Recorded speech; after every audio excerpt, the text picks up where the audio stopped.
Mike Tyson now wants to be a boxing promoter. That's how he wants to revive his career. And while he was talking about it at a press conference, he opened up about some demons that he's been facing for quite some time now. Let's take a look at the video.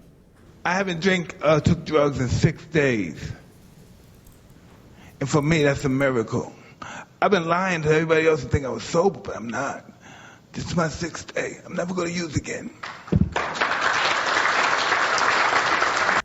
So a few years ago, actually last year, he came out and said that he had been sober for about 3 years. He has been fighting an addiction to alcohol for a very, very long time. But now, through that press conference, we realized that he did lie about his sobriety.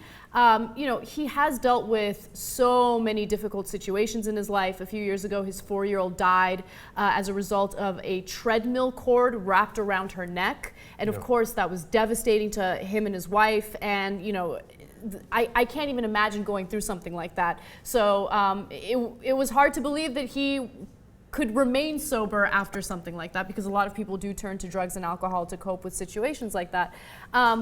So I'm torn on that, Anna, because look, it's very understandable, and at the same time, it provides an excuse. And I don't mean to give anyone an excuse. I'm just saying that, I mean, when you lose a child, it's so traumatic that, I mean, the pain, you can't handle the pain. But did he start drugs and drinking Before, after that? before. No, he started it before.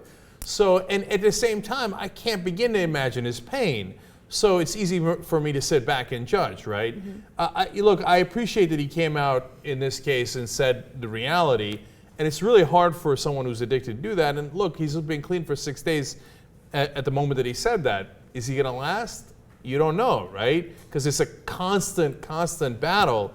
And so, I don't know, man. These stories like this, though, I mean, they make me glad that I'm not too famous, too rich, too anything. So right? I want to talk about that a little bit, because the most difficult thing for people that are very, very successful and wealthy is that at some point they will get demoted, unless you are a superstar like Oprah. I mean, even Oprah, like, she's not, everyone knows who she is, but she's not like, you know, the primary example of success and whatever anymore. I mean, she has trouble buying a $38,000 handbag in Europe from time to time. Right?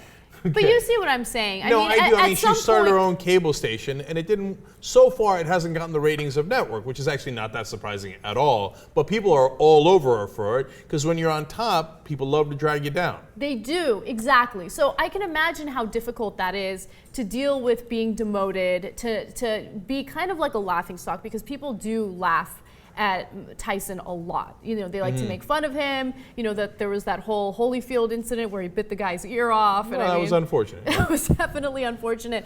And so I totally agree with you, Cenk. Like, I would never want to be that famous. I mean, I want to be successful. I don't want to be so famous where at some point I'm not going to be as famous, and I'm going to have to deal with that demotion very publicly, and people are going to be like, who's that? Why is she relevant? You know, that I don't know that I'm as you know, focused on this whole concept of like not being on top anymore. But I feel like they have a million different pressures, and they're constantly under the microscope.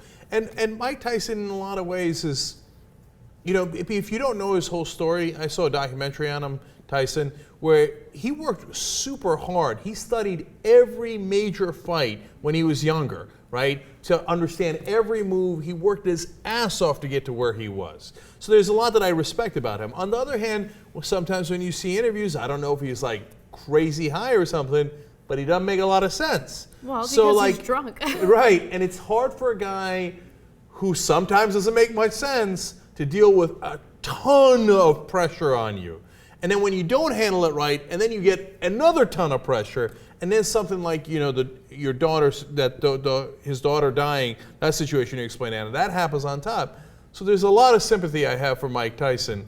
And, you know, I remember he was on top of the world, man. But overall, whether it's either one of our points, I wonder if like being on the top of the world is such a great thing. Well, what is it about society that makes people want to build celebrities up as much as they possibly can and then tear them down? You see what I'm saying? Like, I do, because we're monkeys. Monkeys. Because look, they did this great experiment that I'm, you know, obsessed with. They asked monkeys to, like, they put either alpha males or non-alpha males on a TV screen. So other monkeys, and they give monkeys bananas.